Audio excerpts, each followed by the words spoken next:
உலகெங்கும் வாழ்கின்ற தமிழ் சொந்தங்களே, கிறிஸ்துவுக்குள் அன்பான கர்த்தராகிய இயேசு கிறிஸ்து நாமத்தில் அனைவருக்கும் வாழ்த்துக்கள், வணக்கங்களை தெரிவித்துக் கொள்கிறேன்.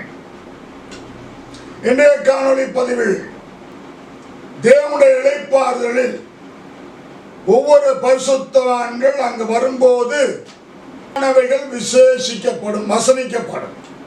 அப்ப ஒவ்வொரு பரிசுத்தவானும் இந்த பூமியில் வாழும் பொழுது கர்த்தருக்காக, ராஜ்யத்திற்காக, நாமத்திற்காக, அவருடைய ஊழியத்தில் சாட்சியாக வாழ்ந்ததற்காக, இரவும் பகலும் பாடுபட்டு ஊழியம் செய்ததற்காக, இதற்குரிய பிரதிபலன்கள் எல்லாம் தேவனுடைய ராஜ்யம் என்கிற இளைப்பாறுதலில் ஒவ்வொருவரையும் அழைத்து பெயர் சொல்லி அவருக்கு மகிமையானவைகளை தேவன் வசனிப்பார். பரலோகத்தில் பிதா அதை கேட்டுக்கொண்டிருப்பார், பரலோகத்தில் தூதர்கள் அதை கேட்டுக்கொண்டிருப்பார்கள், பரிசுத்தவான்களும் அதை கேட்டுக்கொண்டிருப்பார்கள். பிதா தேவன் பரலோகத்தில் இருப்பார், தூதர் பரலோகத்தில் இருப்பாங்க. பரலோகராஜ்யம் பரலோகத்துக்கு கீழே இருக்கும், நரகம் அதற்கு கீழே இருக்கும். ஒரு பரிசுத்தவானை,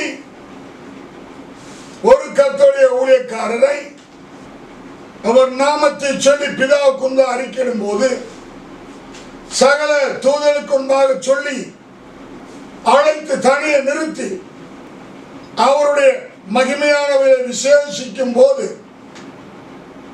மிகப்பெரிய ஒரு ஆரவாரம் உண்டாகும், ஆர்ப்பரிப்பு, ஒரு புத்துணர்ச்சி, புது பலன், ஆனந்தம், களிப்பு, பேரானந்தம், நித்திய பேர்ம, மகிழ்ச்சி, பூரிப்பு, சந்தோஷம், நித்திய களிப்பு, அவ்வளத்தையும் ஒரு சேர அனுபவிக்க முடியும். அதை இளைப்பாறுதல் என்கிற தேவராஜ்யம், அரசியோன், எருசலேம், மகிமை அடைந்த பரிசுத்த நகரமாகிய புதிய எருசலேம், பரிசுத்த நகரம், மொத்தம் 9 பேர் இருக்கிறது. தேவனுடைய ராஜ்யம், பரலோகராஜ்யம், அன்பு குமாரராஜ்யம், பரமராஜ்யம், நித்திய ராஜ்யம், அசுவிலா ராஜ்யம், நிலையான ராஜ்யம், பிதாவின் ராஜ்யம், கிறிஸ்துவின் ராஜ்யம். 9 பேருக்கு 9 பேரும் ஒரே இடத்தை குறிக்கின்றது. இதை விட்டுட்டு எல்லா பேரும் பரலோகத்துக்கு போறேன், தப்பு தப்பா கடவுளுக்குறமா பேசிட்டு இருக்கிறான், பேசிக்கொண்டிருக்கிறார்கள். அவர்கள் எல்லாம் தேவனுக்கு விரோதமானவர்கள்.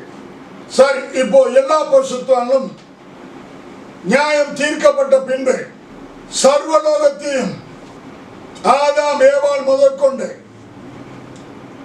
இயேசு கிறிஸ்து திரும்ப வந்து வெள்ளை சிங்காசனம் போட்டு அந்த உயிர்த்தல் நடக்கும் போது அன்றைக்கு வரைக்கும் உள்ள அனைத்து மனிதர்களும்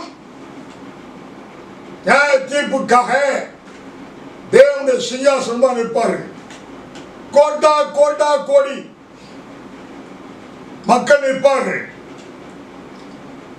அதுல எப்படி பரிசுத்தவன் கண்டுபிடிக்கணும்னா, உயிர் தெழுந்தவுடன் பரிசுத்தவன் மகிமை சரீரத்தை அணிந்திருப்பார்கள். பார்க்கும்போது தெரிஞ்சிடும். உதாரணமா சொன்னா, ஒரு 10,000 மனிதர்கள், சாதாரண மனிதர்கள் இருக்கிற இடத்தில் ஒரு ராணுவ சீருடை அணிந்திருக்கும் ஒரு ராணுவ போர் வீரரை நடுப்புற விட்டா 10,000 பேருக்கு தனியா தெரியும். அது போல உயிர்த்த இயேசுவின் மகிமையை அடைந்த பரிசுத்தவான்கள், அது கடைசி வகை பரிசுத்தவான்கள். மற்ற பரிசுத்தவான்கள் இயேசுவோடு வந்து அவர் கூட நின்று இந்த உலகத்தை நியாயம் விசாரிப்பார்கள். இந்த கடைசி வகை பரிசுத்தவான் மட்டும் நியாயம் தீர்ப்பதற்காக, நியாய தீர்ப்பு பெறுவதற்காக அங்கிருந்து தனியே அந்த பரிசுத்தவான்களை தேவன் பிரிக்கிறார். மத்தேயு 25 அதிகாரம் நீங்க வீட்டில் வாசிங்க, அது இப்படிதான் போட்டிருக்கு. இப்ப சங்கீதம் 87:3 வாசிப்போம். தேவனுடைய நகரமே, உன்னை குறித்து மகிமையான விசேஷங்கள் வசனிக்கப்படும். உன்னை குறித்து மகிமையான விசேஷங்கள் வசனிக்கப்படும். மகிமையான விசேஷம் என்ன? ஏசப்பாக்கு அதை சாதிச்சிருக்கணும். அவர் நம்மளை மெச்சிக்கொள்ற மாதிரி, பாராட்டுற மாதிரி அவரை போல வாழ்ந்திருக்க வேண்டும், சாதித்திருக்க வேண்டும், ஜெயித்திருக்க வேண்டும், யுத்தம் செய்திருக்க வேண்டும், சாத்தானை ஜெயித்திருக்க வேண்டும், அவருக்காக பாடுகள் பட்டிருக்க வேண்டும். துன்பங்கள், கஷ்டங்கள், பாடுகள், உபத்திரங்கள், அடி, உதை, சிறைச்சாலை, இரத்த சாட்சி, இப்படி பல இருக்கு. ஒரு பையனுக்கு ஒரு கிட்டாரை பிடிச்சிட்டு வந்து பரவாயில்ல போது குடுகுடுப்ப மாதிரி ஆடிட்டு இருக்கிறான். நீ எப்படி போக முடியும்? பரவாமே போக முடியாது. பையனை கையில பிடிச்சிட்டதுனாலயோ, சர்ச்சில் போய் 2 பைசா காணிக்க போட்டதுனாலயோ உடனே அங்க கூட்டிட்டு போன அவசியம் கிடையாது. மகிமையான விசேஷங்கள் வசனிக்கப்படும்.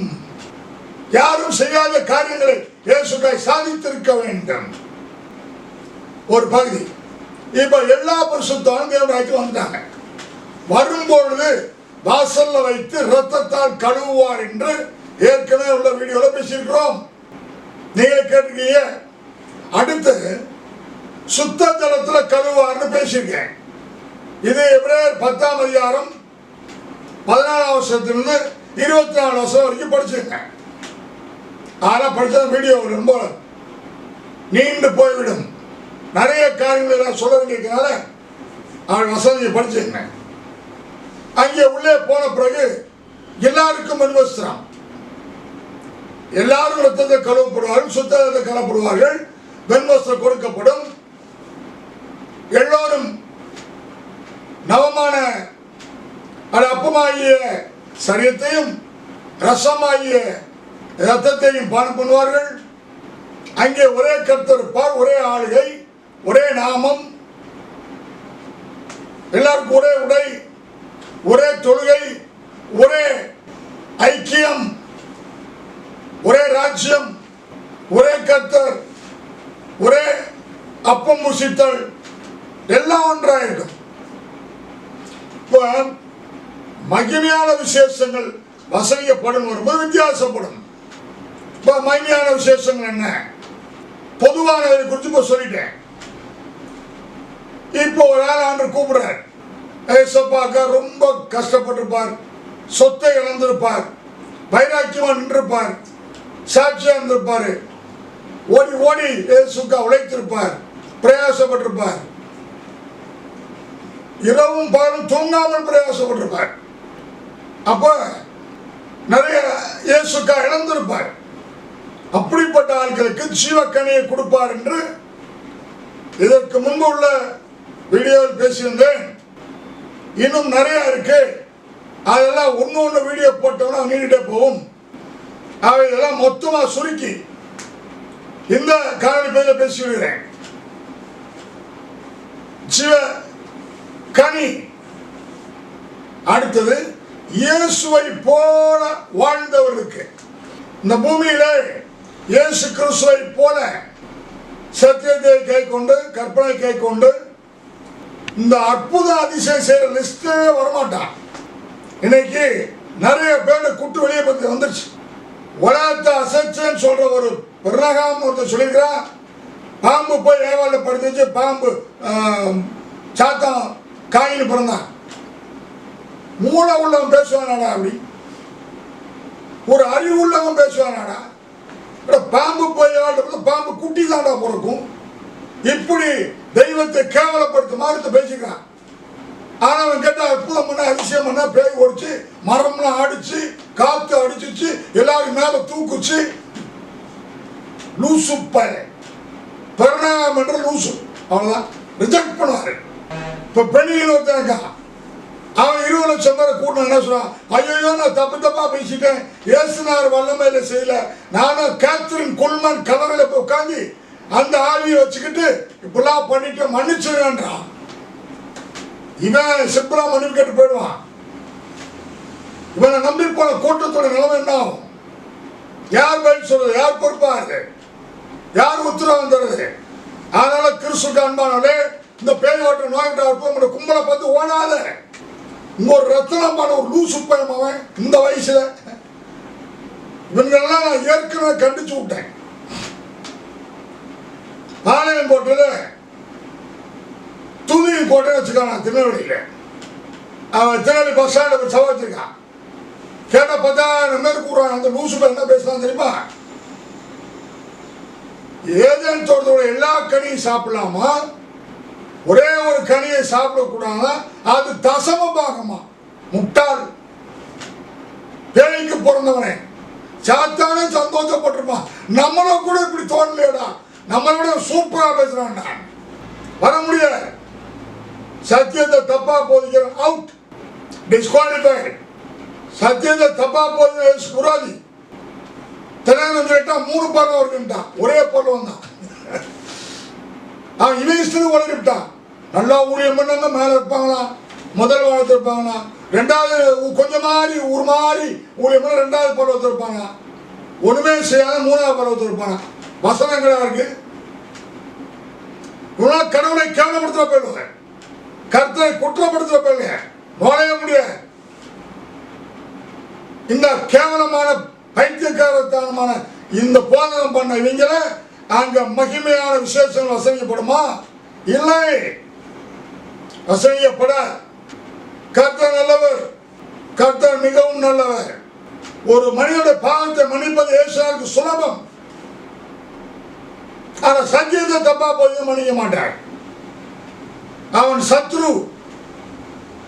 யோவான் 8:46 சத்தியம் அவனிடத்தில் இல்லாதவனால் சொந்தத்தில் பொய் எடுத்து பேசுகிறான். ஆகவே இவங்கெல்லாம் இழைப்பால வர முடியாது. நரகத்தில் இவங்களுக்கு விசேஷமா கிடைக்கும். ஆகவே இயேசுவை போல சத்தியத்தை கை கொண்டு கற்பனை கை கொண்டு துன்பம் உபத்திரம் பாடுகள் கஷ்டங்கள் சிலுவை பாடுகள் சிறைச்சாலைகள் ரத்தம் சிந்துதல் ரத்த சாட்சி இப்படிப்பட்ட உபத்திரங்களின் ஊடாக பாடுகளின் வழியில் சாட்சியாய் நின்றவர்கள் இவர்கள் தான் மகிமையானது விசேஷிக்கப்படும். மகிமையானவைகள் மகிமையான விசேஷமானவைகள் வசனிக்கப்படும். அந்த பரராஜ்யத்துக்குள் இழைப்பார்களுக்குள் மத்தேயு 11:28 வாசி கேட்போம். இயேசு என்ன அற்புதமான ஒரு வாக்குத்தத்தம் பண்ணியிருக்கிறார். மத்தேயு எழுதின சுவிசேஷம் 11:28. வருத்தப்பட்டு பாரம் சுமக்கிறவர்களே, நீங்கள் எல்லாரும் என்னிடத்தில் வாருங்கள், நான் உங்களுக்கு இளைப்பாறுதல் தருவேன். என்னிடத்தில் வாருங்கள், நான் உங்களுக்கு இளைப்பாறுதல் தருவேன். நீங்க எல்லாரும் எப்படி புரிஞ்சுக்கிட்டா, ஏதோ 100 மூட்டை வைக்க தூக்கிட்டு வந்தவனுக்கு கொண்டாப்பா இறக்கி வைப்பான்னு இறக்கி விட்ட மாதிரி நினைச்சிட்டு இருக்கிறான். இல்ல, இந்த உலகத்தில் உள்ள பாடுகள் இல்லாத, துன்பம் இல்லாத, கஷ்டம் இல்லாத, உபத்திரம் இல்லாத, நிந்தையமான துக்கம் கண்ணீர் கவலை இல்லாத ஓர் தெய்வீக பரிசுத்தமான புதிய ஓர் உலகம், அது என்னுடைய இளைப்பாறுதல் என்று சொல்கிறார். நான் தரும் இளைப்பாறுதல். எபிரேயருக்கு நிருபம் 4ஆம் அதிகாரம் 3வது வாசிக்கிறோம். விசுவாசித்தவர்களாகிய நாமோ, விசுவாசிகளா நாமோ அந்த இளைப்பாறுதலில் பிரவேசிக்கிறோம். அந்த இளைப்பாறுதலில் பிரவேசிக்கிறோம். அவருடைய கிரியைகள் உலக தோற்றம் முதல் முடிந்திருந்தும், அவருடைய கிரியைகள் என்றால் படைப்பு உலகத்தோடு முடிந்திருந்தும், இவர்கள் என்னுடைய இளைப்பாறுதலில் பிரவேசிப்பதில்லை என்று என்னுடைய கோபத்திலே ஆணையிட்டேன். நான் சற்று முன் பாட்டில் போட்ட மதியா இந்த மாதிரி கிறுக்கு போல இளைப்பாறுதல் பிரவேசிப்பதில்லை என்று என்ன சொல்றாரு? என்னுடைய இளைப்பாறுதலில் பிரவேசிப்பதில்லை என்று என்னுடைய கோபத்திலே ஆணையிட்டேன் என்றார். என்னுடைய கோபத்தில் ஆணையிட்டேன். The order of wrath of God. தேவனுடைய கோபத்தில் வந்த ஆணை. அன்பாய் பிறப்பிக்கிற ஆணை வேற, தயவாய் பிறப்பிக்கிற ஆணை வேற, சாந்தமாய் பிறப்பிக்கிற ஆணை வேற.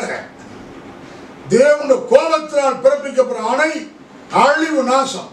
சரி, இப்பொழுது மகிமையான விசேஷிக்கப்படும். பரலோக ராஜ்யத்திற்குள் வந்த சகல பரிசுத்தவான்களுக்கும் பொதுவானவர்கள் என்ன கிடைக்கும் சொல்லிட்டேன். ஜீவச்சத்தின் கனி, இயேசுவை போல வாழ்ந்தவர்கள் அவனுக்கு ஜீவ கிரீடம் கிடைக்கும். எல்லாருக்கும் ஜீவ கிரீடம் கிடைக்காது. அடுத்து முடிவெளி நட்சத்திரம் கிடைக்கும். அவர் பேரை கூப்பிடுவார். இவர் இயேசுக்கா என்னென்ன பாடுபட்டார், ஒவ்வொரு வித்தியாசமா இருக்கும். இன்னொருத்தர் கூப்பிடுவார், அவரே அன்றி வேற யாருக்கு தெரியாதோ விசேஷ கடவுளை நாமும் கொடுக்கப்படும். அவன் ஒரு விதவிதமான இயேசு கிறிஸ்து மாதிரி ஆயிட்டான், போலி இயேசு கிறிஸ்து.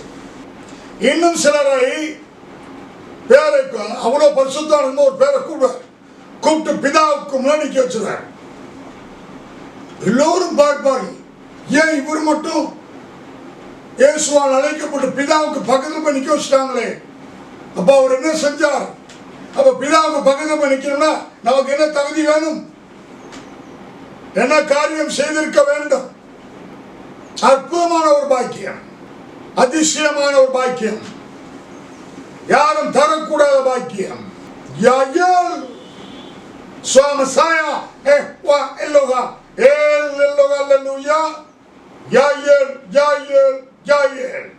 சிலரை, அது ஒரு மகிமையான விசேஷம், வசனிக்கப்படும்.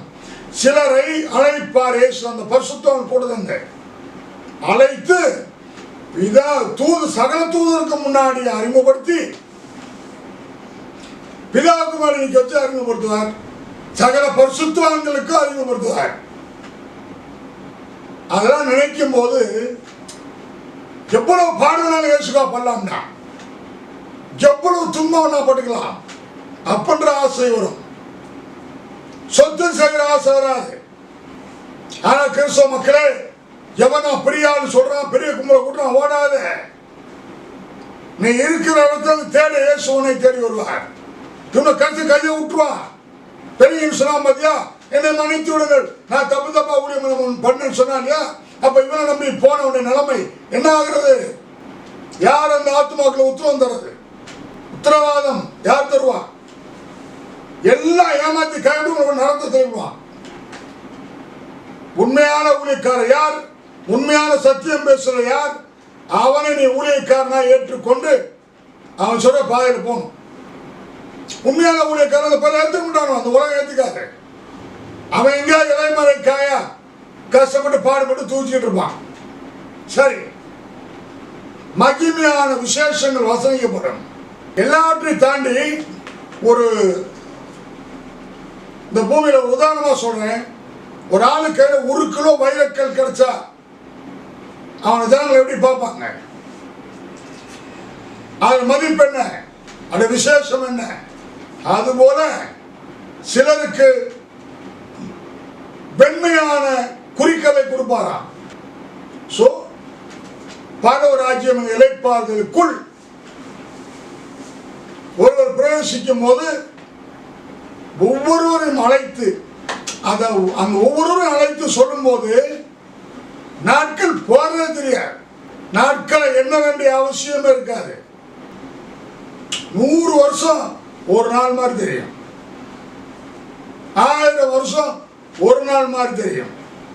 இதான் பேதுரு சொல்வார், கர்த்தருக்கு ஒரு நாள் 1000 வருஷம் இருக்கிறது போல இருக்கிறதை மறவாதீர்கள். அப்ப நம்ம பேரை ஆண்டு கூப்பிட்டு அந்த இணைப்பால் உள்ள பிதாவுக்கு முன்பதாக கொடாக்கொடி தூதருக்கு முன்பாக சகல பரிசுத்தவான்களுக்கு முன்பாக கோடி நரகத்துல பாவிகளுக்கு முன்பதாக இயேசு கிறிஸ்துவ வாழ்கிற வாழ்க்கை பாக்கியம் உள்ள வாழ்க்கை. அவ்வளவு பேருக்கு மத்தியில ஒரு பேரை நரகத்துல பார்க்க முடியுமா? நிச்சயமா பார்க்க முடியும்.